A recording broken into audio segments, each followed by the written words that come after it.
We've all heard about Spanx, and most women have used this product at some point in their lives. Maybe you have even worn a pair. Combining the control of pantyhose with the freedom of bare legs, Spanx have become a household name. But who is the woman behind this product? And what impossible odds did she overcome to change the comfort of millions of women around the world? Meet Sara Blakely, self-made billionaire, entrepreneur, and philanthropist. In 2012, she was named on Time magazine's list of the 100 most influential people. She's not just an innovator and businesswoman, she is also committed to educating and lifting up other women entrepreneurs. A true success story, we can all agree. But how did she go from not going to law school, being a stand-up comedian, and then selling fax machines for 7 years, to becoming the youngest woman to ever make Forbes' list of self-made billionaires? What a ride! Jump on the roller coaster with us and get an inside look at how she did it. Hi, and welcome to our channel where we look at famous figures and entrepreneurs and peel back the curtain of their achievements so we can learn the secrets of their success. If you like what you see, make sure to smash that like button and subscribe to our channel for more inspiring videos about the lives, successes, and lessons learned from some of the most famous business figures of our time.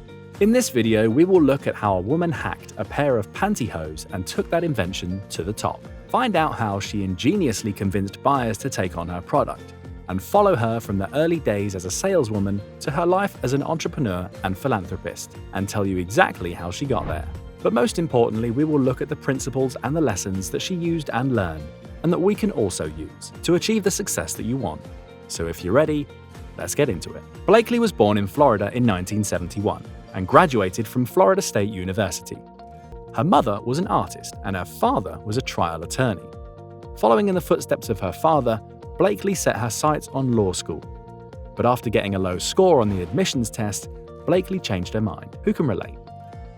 Have you changed course at some point in your life? Maybe, like Blakely, a decision to pivot changed your life as well. For Sara, failure to attend law school was not a demoralizing setback, but a change in direction. Blakely's father actually encouraged his children to fail and learn from it. Every week, he would ask her and her brother what they failed at this week. For him, not failing was the failure, because it meant you hadn't tried something. So Sara took that failure as an opportunity to try other things. She then took a job at Disney World and tried her hand as a stand-up comedian. Now that is a great opportunity for failure.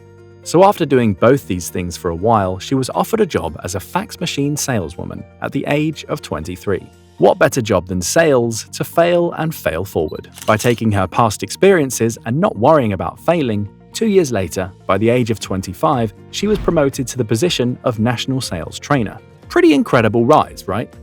Many people at this point would be content, would build their career in that one company and would keep rising up the corporate ladder. And the story would end here. But not Sara. Let's find out what she did next.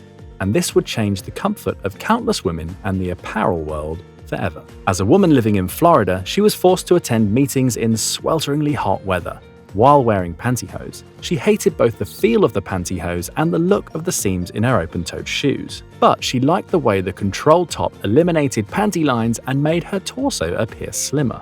One day, she was getting ready for a party and wanted to wear a pair of white pants, but wanted to avoid the panty line that white pants are known for. In a move that would transform herself and the apparel industry forever, she cut the feet off the pantyhose, creating the very first iteration of Spanx. "I'd never worked in fashion or retail," Blakely has said. "I just needed an undergarment that didn't exist." Isn't it crazy how such a simple idea can be so transforming? So while working at the office supply company, 27-year-old Sara Blakely spent the next 2 years and all of her savings, a few $1,000s, laying the groundwork for Spanx. When she was ready, she then drove to North Carolina, which is a hub for hosiery manufacturing. After approaching every manufacturer who would see her, she found herself being turned down over and over again with her idea. But in looking back on this failure, Blakely has said, "Failure to me became not trying versus not succeeding." How often do we beat ourselves up after a failure, instead of looking at what we've learned and realizing that there is success in simply trying and trying again? This is one of the principles that Blakely has built her life on. And something she learned from this experience is that the hosier industry, which sells products mostly worn by women, is overseen almost entirely by men. But it was 3 young women who turned things around for Blakely. How did that happen? One of the mill operators ended up calling her back, having been encouraged by his 3 daughters to take on Blakely's idea. The first prototype for Spanx was developed soon after, and now started the challenge of actually building a company and generating sales. But Blakely then hit her next obstacle. She couldn't find buyers for her product. And starting Spanx, Sara heard a lot of no's. So she dug her lucky red backpack out of her mum's attic, the one she used during college, believing it would help change the course of her startup company. Her friends begged her to buy a Prada bag, but Sara refused. The lucky red backpack was there each step of the way, even during her first sale at the Neiman Marcus headquarters. At her meeting with a Neiman Marcus buyer, which was not going well, she suddenly had an impulsive idea. She took the buyer to the ladies' restroom, where she changed into the Spanx in front of her. The strength of the product won out, and the buyer was sold. And a huge obstacle was overcome. Blakely was not yet out of brilliant ideas, though. Next, she needed people to actually purchase her product. Can you guess what she did next? It has become a lesson in business ingenuity. After realizing she needed sales to keep Neiman Marcus ordering her product and even buying more, she actually paid her friends, family, and old acquaintances to buy her product, then writing checks to reimburse them. Despite not making a profit on those sales, she drove up demand for Spanx, ensuring that stores continued to stock them and keeping them on the shelf so her product could get even more exposure.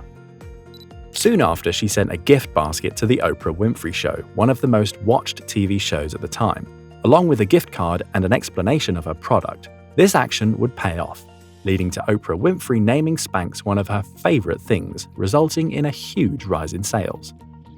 At this point, Blakely was now 29 years old, and after knocking down one obstacle after another, the success of Spanx finally led to quitting her job at the office supply company. In the first 2 years of sales, Spanx made $14 million. As she built the company, she had a philosophy she lived by. With every obstacle that has happened to me in my life, my brain immediately says, where is the hidden blessing? In starting a business and growing a business, every day is learning how to manage obstacles. Amazing, right?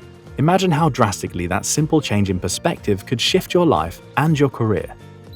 10 years later, Sara Blakely became the youngest person ever to be named on Forbes' list of self-made billionaires. But Blakely is all about sharing that success. In 2021, when the majority of shares in Spanx were bought by a major investment company, she celebrated by treating her employees to 2 first-class plane tickets anywhere in the world, and giving all 750 of them $10,000. Her philanthropy was just the beginning. She started the Sara Blakely Foundation to educate women and train them as entrepreneurs. She also pledged support for female-run businesses throughout the pandemic. And if that wasn't incredible enough, she has joined the Giving Pledge, a campaign where wealthy people pledge to give the majority of their money to philanthropic causes. In 2014, Forbes listed Blakely as the 93rd most powerful woman in the world. Not bad for someone who worked at Disney, was a stand-up comedian, and sold fax machines for years. And the infamous red backpack? It has become a symbol of women's potential and inner strength all over the world. And that is how Sara Blakely became a self-made billionaire, and is now changing the lives of countless women globally. What did you learn from Blakely's success? Tell us in the comments below. Thanks for watching, and we'll see you next time. Until then, keep failing forward. Turn failure on its head and look for the blessings in new obstacles. You never know what inspiration you might find.